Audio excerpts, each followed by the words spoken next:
All right. Hello, ladies and gentlemen. Welcome to Panel, your show about comics and everything pertaining to. Tonight we are getting steamed up. I'm Spin Dash, the steampunk Howard the Duck, as you can see by my where's my finger? My name, right meow. Just the steampunk Howard the Duck, right meow. With me is the Space Chief. Hey, everybody. Jules. Hi, everybody.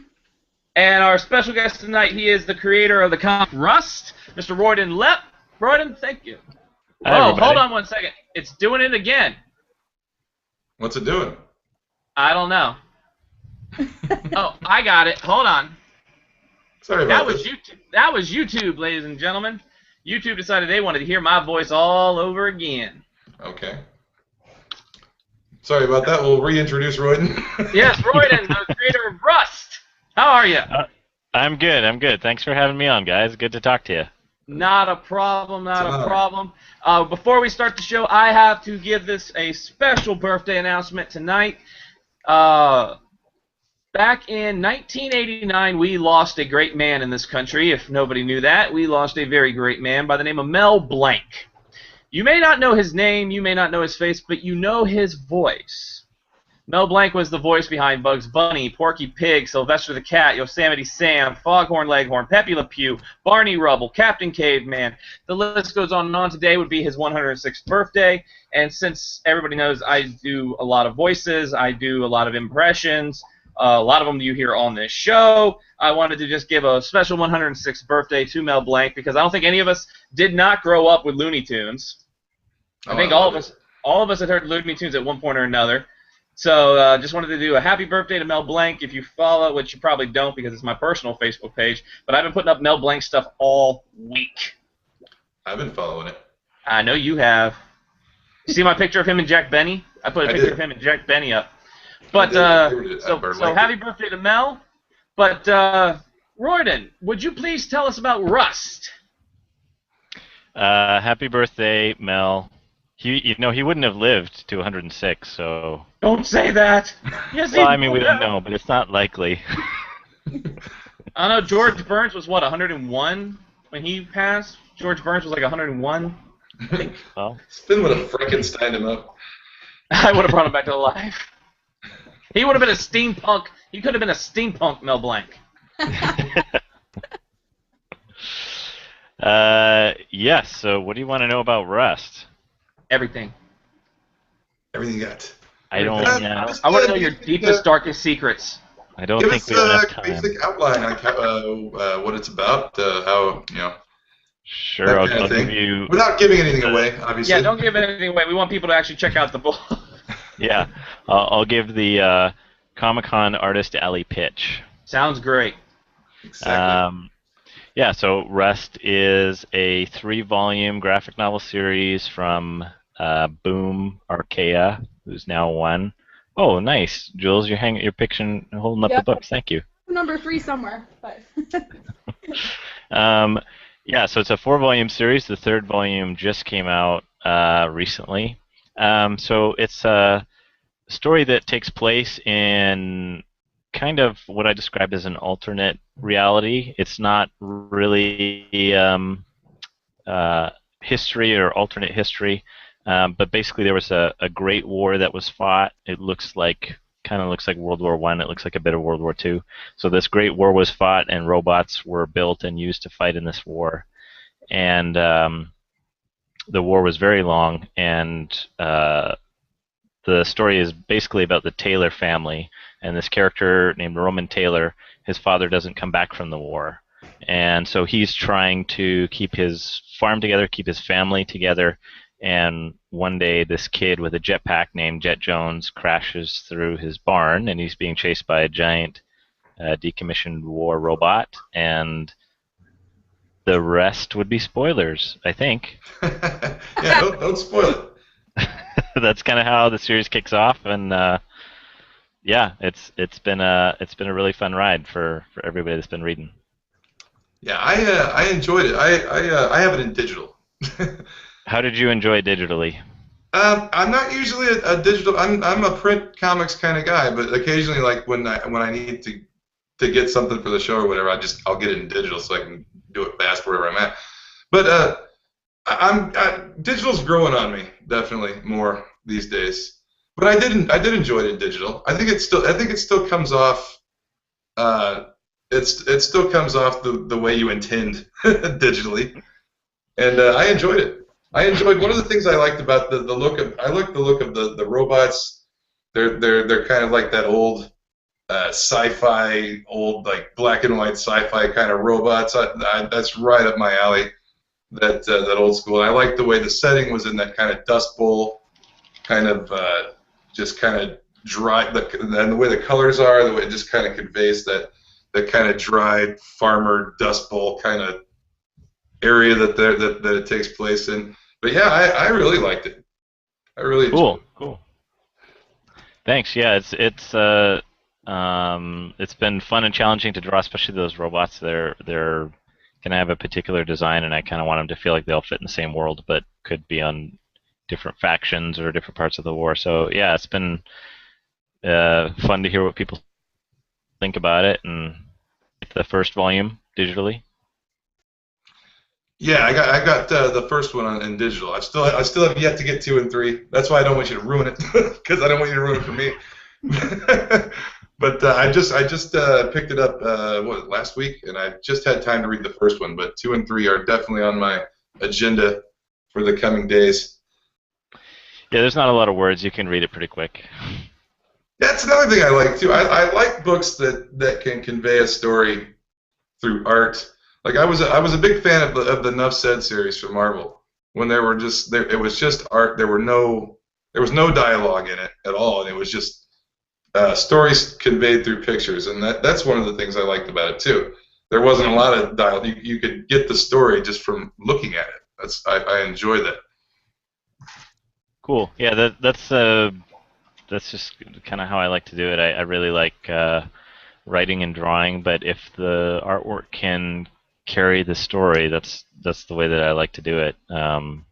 And it's a good and a bad thing. I've had people say, it reads too fast. I just blew through 150 pages in 15 minutes. And then other people say that it's kind of slow because there's not a lot of words, and and they're not, checking out all the pictures or whatever. So it's different for everybody, and that's kind of, to me, that's a good thing, because I wanted to make something different. I didn't want to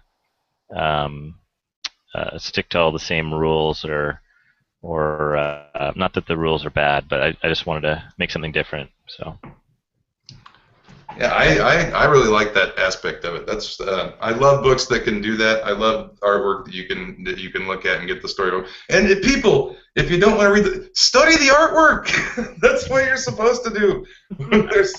When there's little dialogue, you're supposed to study the artwork.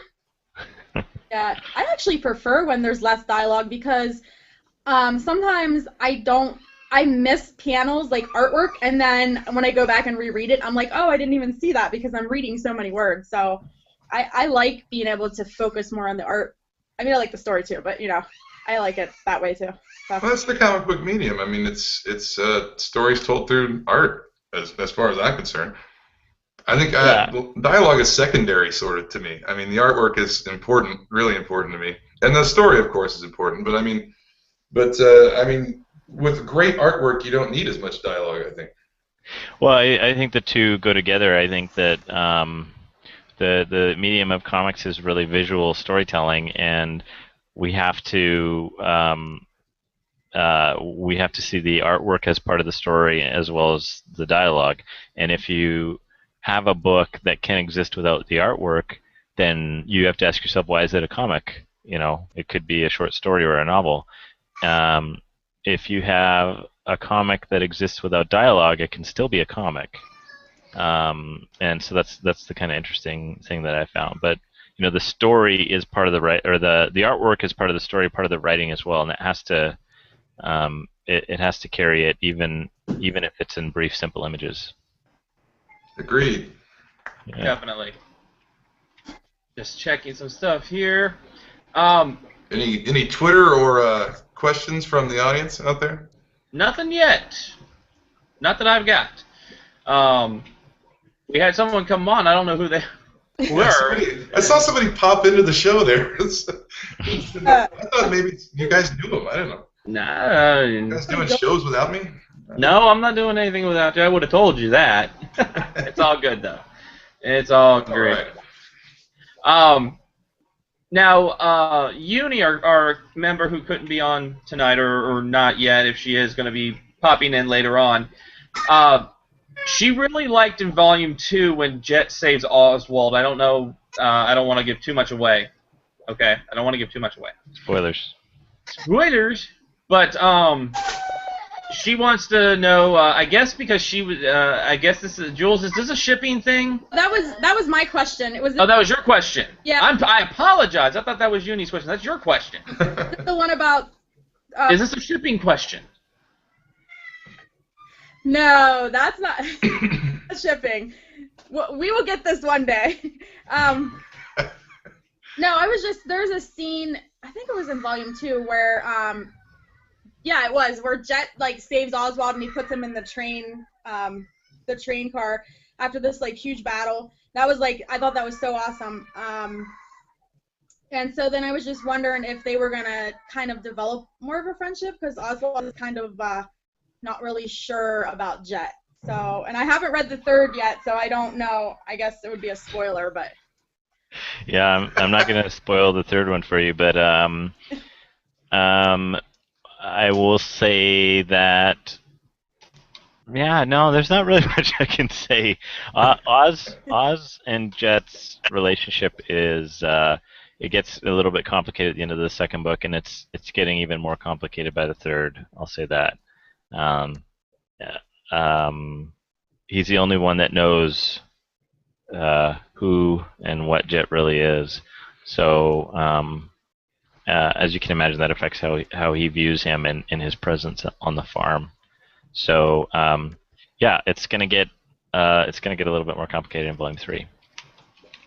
But yeah, I'm glad you like that sequence. I've had a lot of people say they really like that chase sequence with the train in Volume 2. That was really, really fun to draw. I mean, I had that planned out a very long time ago, so it was fun to finally get there. Awesome. That's great. Oh yeah, I have this too. What do you got? Here for a page at New York Comic Con. Oh wow! Oh, is that who? How did you get that? I got that. That you drew this for when we went to New York Comic Con. Did I draw it for you? Have we met in New York? No, yeah, we met, but you drew it for my daughter, Paige. Okay, I remember doing it because I remember her name, Paige. So I'm sorry I don't remember meeting you, Jules. That's okay. No, yeah, she was so excited to get that, and we need to frame it, but we put it in like just a comic bag. But yeah, so that's Jet. Oh, that's awesome. Yeah, it's fun to connect at Comic Cons and stuff like that. Usually, if I'm a guest of Boom or Archaea, then I just do free sketches because I don't have to pay for my table or anything like that. So it's fun to just do free sketches. Nice. And a very cool thing to do for comic fans. Well, it's pretty simple and quick. It doesn't take me too long. I'm not quite as talented with the ink and markers like some of the other guys are that are there, but it's still fun to do, and people seem to like to get them, so that's cool. It's definitely one of those fun things because when you get something from an artist at a convention, to me it's a little more personalized. Even if it's a character you've drawn quite a bit, when you draw it for that person, I feel there's kind of a connection and a personalization between that specific drawing and the person you're drawing it for. I've shown it before, and I'll show it again. I got one at a convention from Burt and Lee Lacey. They're Staples, Virginia, and it's one of my favorites. And I'll show it if I can get it in the frame here. Of wow. Donald Duck fighting Howard the Duck. Oh, that's great. It's a grudge match I am still waiting for because Marvel owns DC. Disney owns Marvel. I almost said Marvel owns DC. And I really think Pedro would love that if Marvel owned DC. It's only a matter of time before Disney buys DC. It's all under one umbrella. That would be something, though. I think the internet will literally explode. Yeah, they just have to have a decent run of movies and And then Disney will just say, yeah, sure, we'll take you. Yeah, well, we got a spot for you. We'll take you. Maybe one day Sven will get that Batman Hulk team up with the Shaper of Worlds, that weird Shaper of Worlds story with the Joker. Maybe one day we'll actually get the Swamp Thing Man Thing team up. I want to see that in a book first. Swamp Thing and Man Thing, written by Alan Moore. That would be that should be like the highest grossing comic of all time. That would outsell Action #1 if it was Swamp Thing and Man Thing. I don't know who Man Thing is. He's the Marvel equivalent almost. He's pretty much Swamp Thing of Marvel, and he guards the nexus of all realities in the swamp in Florida, where Howard the Duck came through. Strangely enough, but he's an empath. He knows his phrases or the tagline is "He who knows fear burns at the touch of the Man Thing." So if you have fear in your heart, he can touch you and literally like burn you to cinders. Yeah, melt you. Type of thing. But looks-wise, are almost like.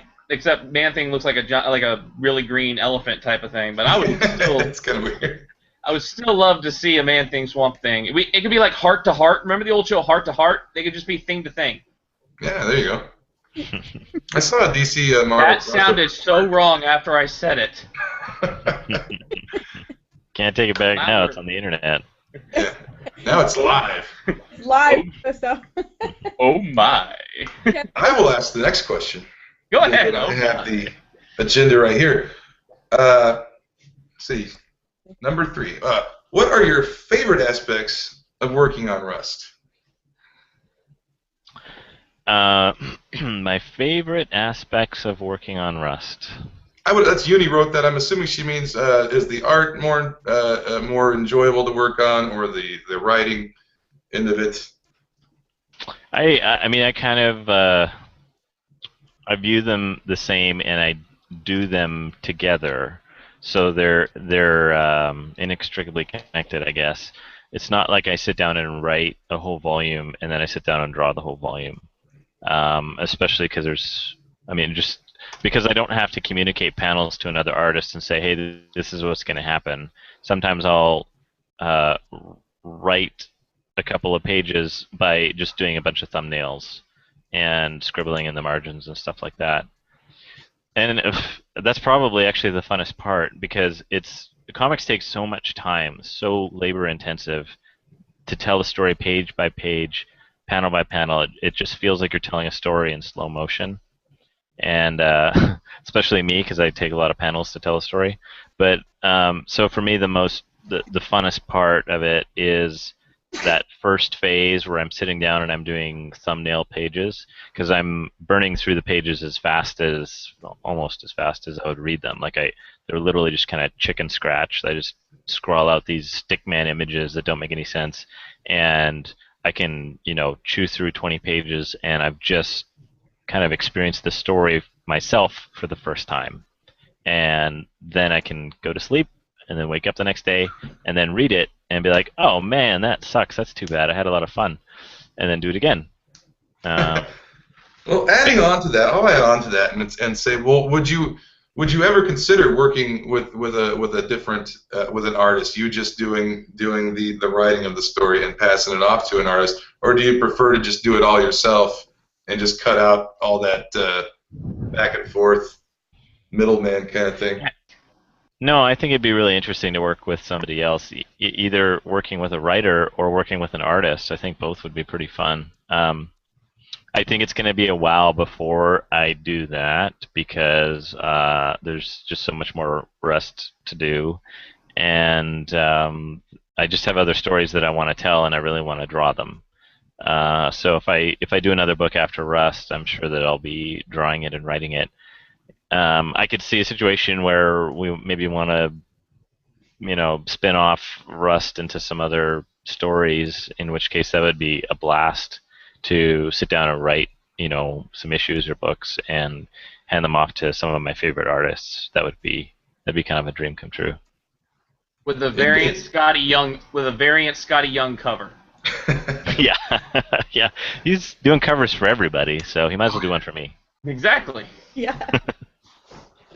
Oh, would you? And then another part of that question could be: would you just pass the characters from Rust onto a different writer and artist? Would you allow someone else to do their own story in your world? No, probably not. I mean, that's my instinct is probably not, because that's definitely something that I want to have ownership over. Um, but I don't know. Who knows? I mean, maybe Well, someday.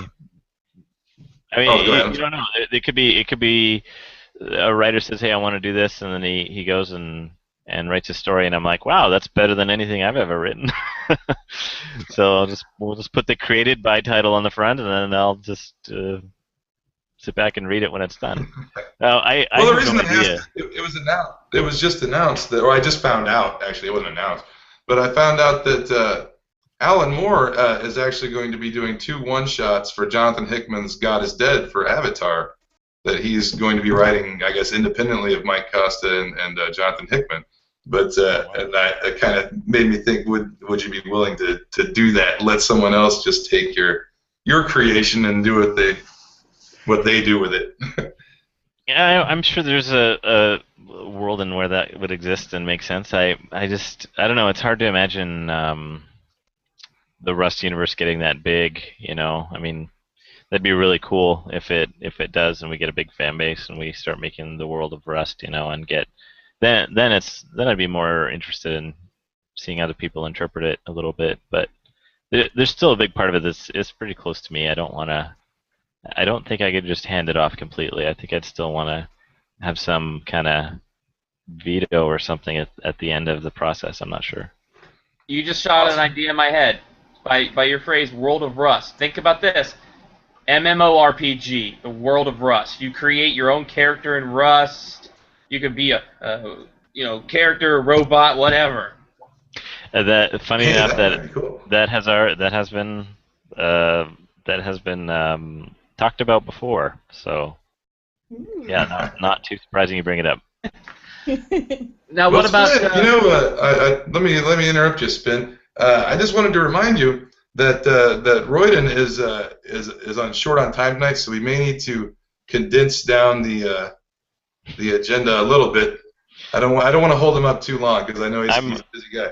No, I'm doing okay. Don't worry. Was that directed to me? Well, just let us know when you got to go. Well, because I know we discussed it earlier, and I don't want to keep you too long. I can go longer. I can go long. I can be more long-winded. I could go on a rant. Yeah, well, I just thought he was just talking to you. It wasn't a group announcement. He was specifically talking to you, Spin. Welcome to a panel with Larry King. Tonight I'm Larry King, and I'm just going to talk for about 45 minutes. My Larry King is a little bit of Gilbert Gottfried, but well, speaking of other media, what about the Rust turning Rust into a film? Yeah. So I don't know how much you guys know about it, but Rust was actually sold to 20th Century Fox like a couple of weeks before the first volume hit shelves. Wow, so so that was really really exciting, and it's been a really exciting couple of years. So it's currently in development right now for a live action movie. It was written by Aline Brosh McKenna, who's a really great writer in Hollywood, screenplay writer, and it's being produced by Simon Kinberg at Genre Pictures. He most recently did the X-Men: Days of Future Past and Elysium and a couple other great movies coming out. Simon Some Kinberg's pretty big great. name movies. It's pretty big name movies there. Yeah, so yeah. So it's been greenlit. It's been greenlit. No, it has not been greenlit. Oh, okay, it's just a developmental phase. Optioned. Yeah, so when a property is optioned, it's kind of like sitting on it. It's like saying, hey, we want to just sit on this property and like develop it and see if it would make a good movie. And so it takes all different forms. Sometimes properties just kind of get optioned over and over. Sometimes it's like the studio's making a gamble and hoping this might become the next Harry Potter or something like that. Right. And other times they just see something in it and they really actively will put people on it and hire a crew to make a film, and luckily, I mean, the last couple of years we've been moving. The studio's really excited about it. It's been great to kind of dabble in that industry. We have a really great director attached right now, and it's been really fun.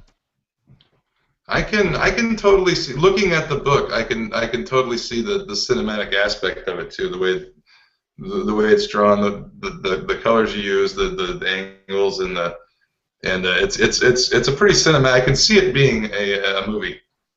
Well, thanks. Yeah, I think that I'll attribute that to my film school training. I think I know a little bit more about storyboarding than I do about comics. So when I sat down to draw a comic, it was really just like a big storyboard. Now, will you be involved in the film? Because I know a lot of times, the creators of a comic or will be on set. We'll see how things are going. Make sure, hey, this, maybe add a little bit of input. Like my favorite story, I would say, and people don't like this movie. I don't know why. It's a blockbuster masterpiece, Howard the Duck. Steve Gerber went to the set a lot and said, you know what, yeah, that's right, that's Howard, that type of thing, kind of putting his kind of thoughts into the film. Would you be involved with that, or do you think the studios would be like, hey, we got it, we got it? That may happen down the road where the studio says, hey, we got it, but up until this point, I've been really involved, being allowed to consult and make notes and talk with the director and the writer, and that's been the really fun part of it. They've really kept me involved. As most movie adaptations are, it probably won't be exactly like the series, but that's kind of fun too. It's fun to watch somebody else, like you were talking about Space Chief there, talking Right. about like seeing somebody interpret your work in a different medium. That's been a pretty fun experience. Now, what about your other hobby of photography? You're a pretty active photographer. Yeah, that was kind of photography was kind of my attempt to do something that I don't get paid for and have an actual like artistic hobby. I don't do as much of it as I used to, but yeah, I like photographing bugs and reptiles. I don't know why. I just really enjoy. For a little while, I did photography for Reptile magazine, which, believe it or not, there's a magazine just specifically for reptiles. And I've seen it. yeah, have you? Petco. I know They have it. it at Petco. I do know of it. It's yeah, you can get it at Petco. Yeah, I used to do some photography for them and do some international competitions, reptile photography competitions, and it's very easy to be good at something that nobody else is doing. I get that though, man. I like reptiles too. I love staring at the reptiles, especially close-ups of like their scales. It's amazing. You just keep those ones with no legs called snakes away from me. You don't like the snakes. I like am. snakes. There are three things in this world I'm definitely afraid of. One is going on a roller coaster, going upside down, and my harness breaking and I plummet. Yeah, that'd be bad. Snakes and clowns are the three things I can't stand.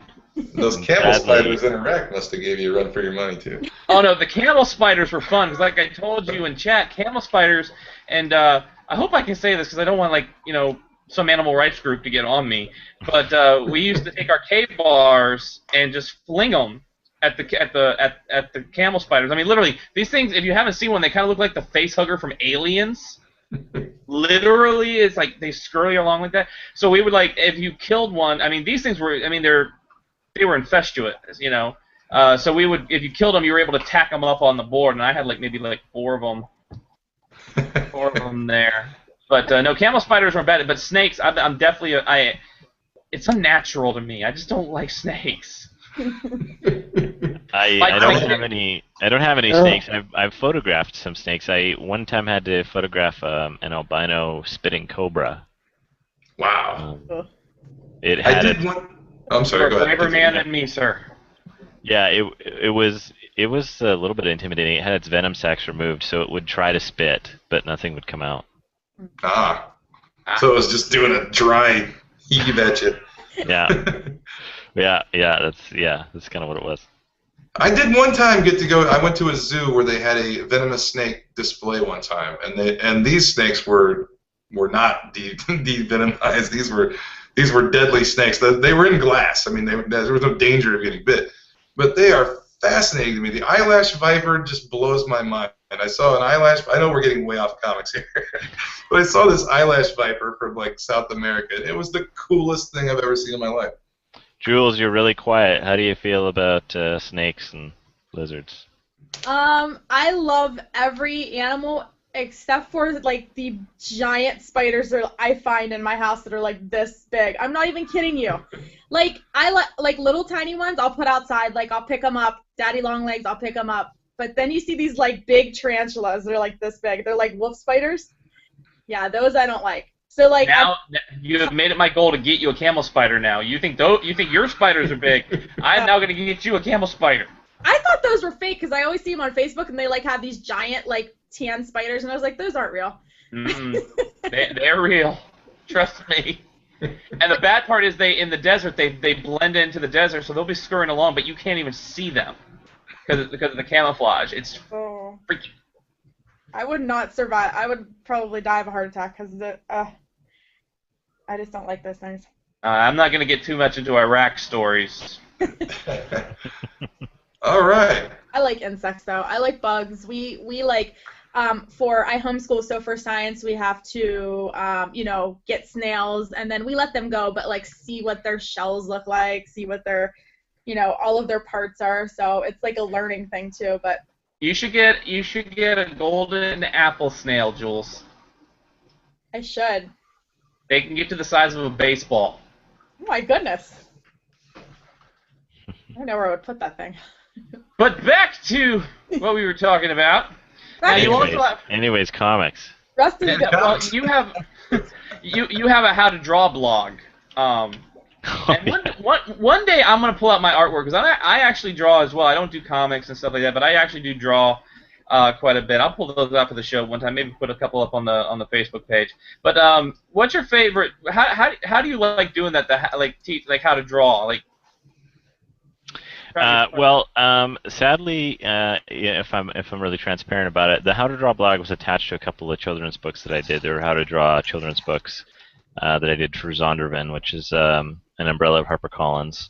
And I kind of proposed that to them. I said, I'm going to do these How to Draw books, and I'm also going to have a How to Draw blog where kids can send me drawings and stuff like that.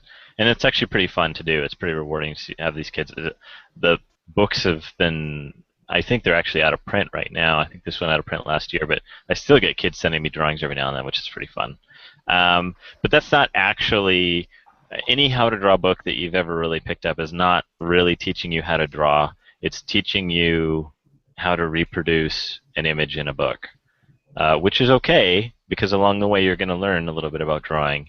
But I had these great plans of doing a book that actually taught kids how to draw and taught them like structure and layering images and keeping it rough and thumbnails and looseness. And the publisher was like, "Yeah, you can't do that.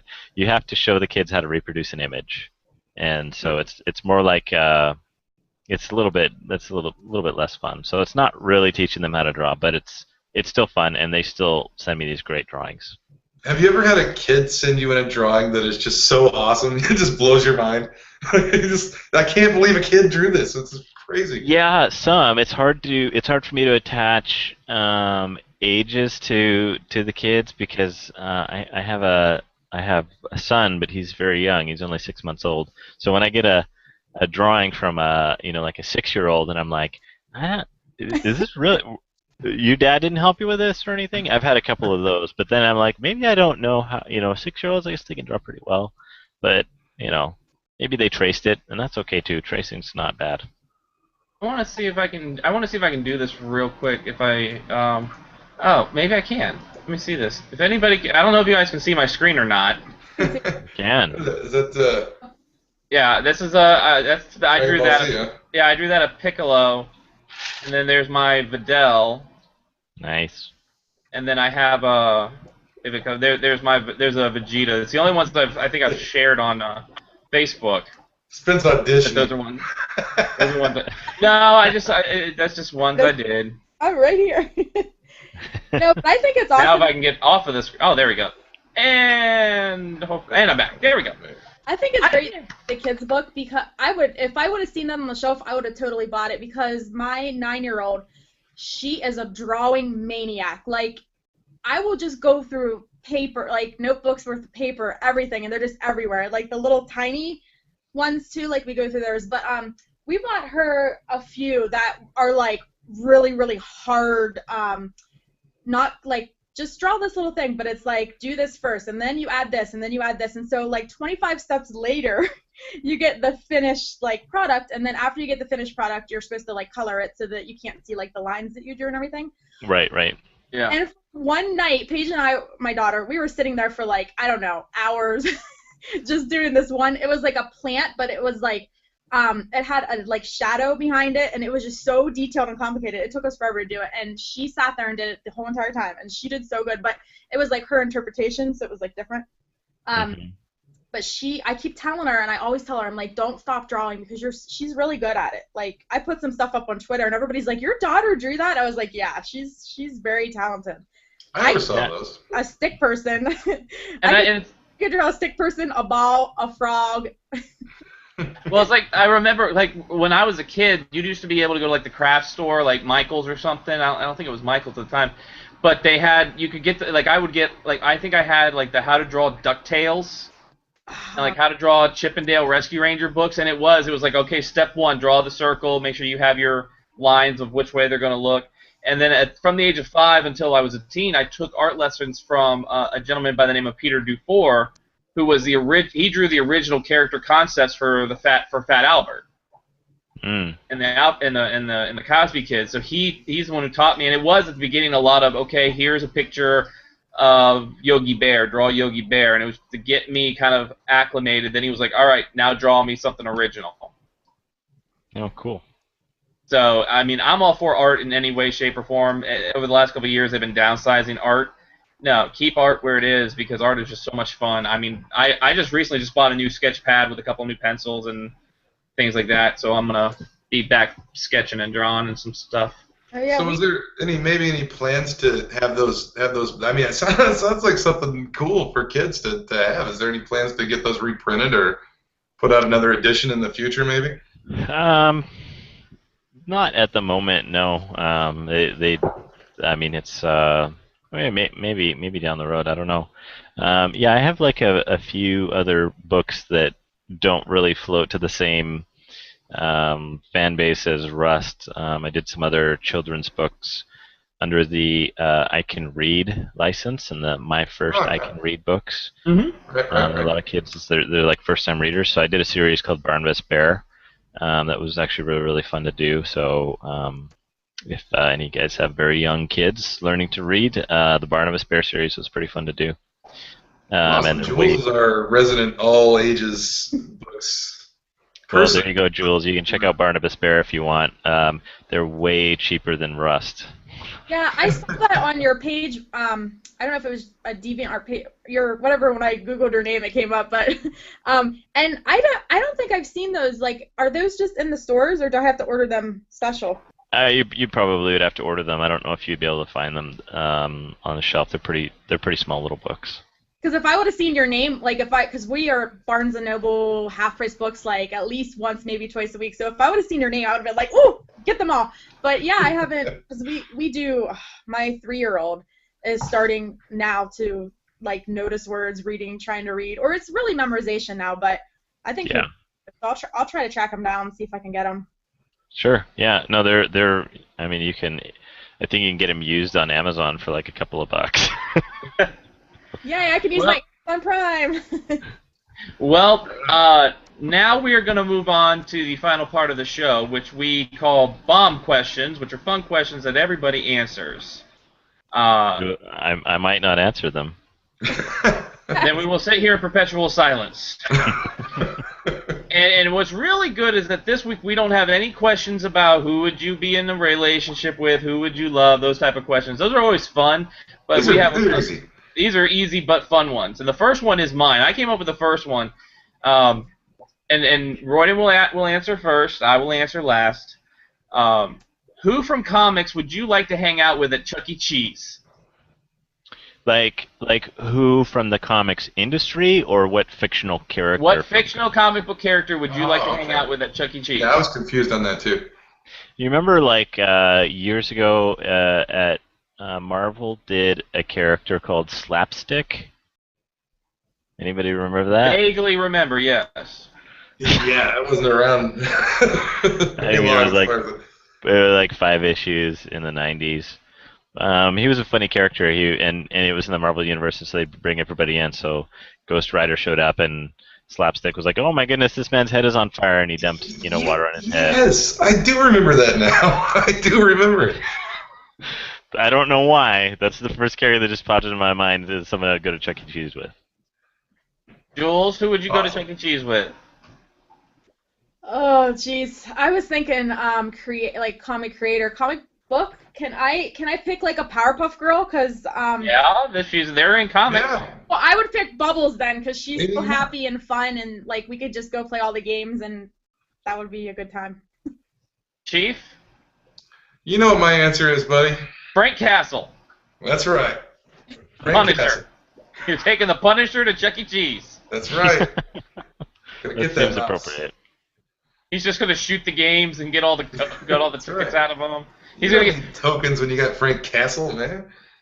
see, and this is great because I know if we had like Panda on or Pedro on, they would probably say Deadpool. Somebody would have said Deadpool. I would actually take 90s Jubilee, the Mall Rat Jubilee to Chuck E. Cheese. Because she was always playing arcade games, eating the chili fries and things like that. I think it'd be fun to go out to Chuck E. Cheese, which my son, we just had his, actually last weekend, just for a treat, we took the kids to Chuck E. Cheese. And they had I can't believe they still had this after like years. It was in the 90s they had it. The sit-down, moving Jurassic Park video game. It was like a car, you'd sit down and they had the video game and you would shoot dinosaurs, but as you did, the thing would rock. So me and my daughter got to play that Jurassic Park game from when I was a kid. And they had an aliens game where you could like shoot aliens. Like aliens from like James Cameron Aliens. Alright. Question number 2. Awesome. You own a jetpack, but you're not sure it works. This is anybody in the world, real, fictional, I don't care. Who would you have test your jetpack before you go flying with it? As he goes walking after midnight. I don't know. I got to think about that one. Somebody else. Jules, who's testing your jetpack? I feel bad because I'm a mom, so like I feel like I shouldn't make anybody test it out unless it was my own mom, because like she would be the only person I could think of that would want to do it, I guess. Gee, you would make your mom? Yeah, because I don't know, being a mom myself, I guess she would understand more because, especially if I invented it, it probably wouldn't work. But I don't know. I am testing it myself because I'm a dangerous, reckless person, and I'm just going to strap it on and hit the button and see what happens. Because that's kind of how I am. Royden, have you thought of anyone yet? I would probably just have someone like Batman could probably do it. And he seems to take a beating, and it doesn't really bother him that much. So I'm sure he could test it out. I don't know how it would work with the cape. Body armor helps. Yeah, he'd be fine. I'm gonna go with Billy Campbell. Okay. Who's Billy Campbell? He was the star of The Rocketeer. Oh, sorry. He was the guy in The Rocketeer that found a jetpack and went flying around. I guess I should know. I guess I should know who the he is. Rocketeer to do it. I didn't think of him. I would get the Don't feel bad because I had no idea either. I haven't seen Rocketeer in 25 years, Spin. Yeah, I would pick the Rocketeer. Oh, and finally, you are a comic book character. Who is your writer and artist? I'll go. Yes, please. By all means. I'd have to say Jeff Lemire. I'd love to see Jeff Lemire draw my face. Understandable. Would do a good job. I love his art. Yeah, I love his stuff. I love how he tells stories. It's kind of it's just awkward and different, and I don't think my life is strange enough for him to write my story, but that's the first person I thought of. Indeed. All right, Jules, who's your writer and artist? You guys probably know what my answer is going to be. My writer would have to be J.M. DeMatteis, because everything he writes, I don't care what it is, I love. So I think he would do a good job writing me. My artist I have him like between two, so it's really hard. Would either be Fiona Staples, because I love her saga. Good choice. She's amazing. So like she'd probably be my first choice, but my backup choice, just in case, would be David Osborne, because I love his Hawkeye. Yeah. Two good ones, Jules. Mm-hmm. What about you, Chief? Mine's going to be kind of for a different reason. I would pick my artist and writer just for the conflict between them. I would pick for artist Rob Liefeld and writer Alan Moore, just because I know they hate each other, and it would it would be the most conflicted, crazy story ever written. And I think that would sum me up perfectly. I'm going to go artist. It has to be Tracy Yardley. Big surprise to anyone who's watched the show for a year, that it would be Tracy Yardley, the artist of Sonic the Hedgehog, who, yes, I own half his collection, as I've mentioned numerous times. I bought half his collection of comics. Yes. Writer,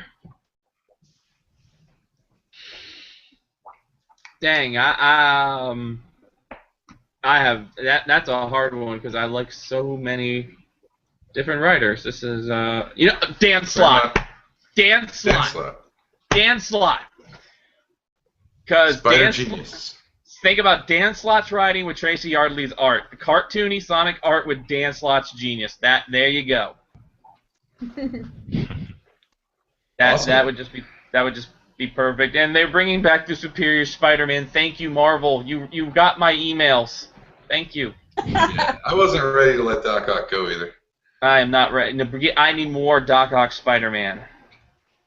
More. Although, real quick, because I got a little. Have you seen the news that they're talking about Marvel's talking about canceling the Fantastic Four? What? Did they just reboot it? Yeah, they're talking about canceling it. Canceling the comic book. I think we have some questions from people. Do we? Or something. Let me check Twitter real quick. I just got a bunch of tweets from something. That might have been me. I was tweeting. Was it you? Okay. No, I did. I tweeted the Hangout instead of the actual link. That's why somebody came on. That was awkward. They probably clicked to like watch and then they went on. It was like, oh, okay. That's not what. Yes, sorry about that. I can't be held responsible for my actions. Some guy hijacked the show. Usually I'm really good at getting the correct links, the correct tweets, the correct Twitter accounts, since I have like 3. Well, I always get them mixed up too because we share the same Twitter account for that, Jules, and I get weird tweets back and forth. Well, we do have 10 minutes left, and we do have some questions on YouTube. Ooh. All right. Real quick from Tevya Smoka, who's been following us for a while now.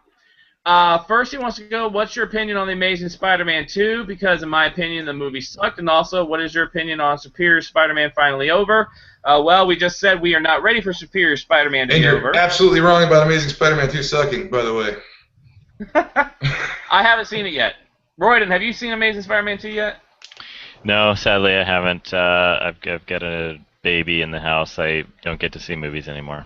I'm right there with you. I actually did get to go see Godzilla. Yeah, there's a couple movies I've had to go see, and I'll go at my lunch hour at work or something like that, take a long lunch. But Spider-Man wasn't high on my list. It looked cool. I saw one extended clip that looked amazing, the kind of special effects stuff they did, but I wasn't super impressed with the first one. The fight scene with Electro is amazing, and then this one is definitely an improvement, I think.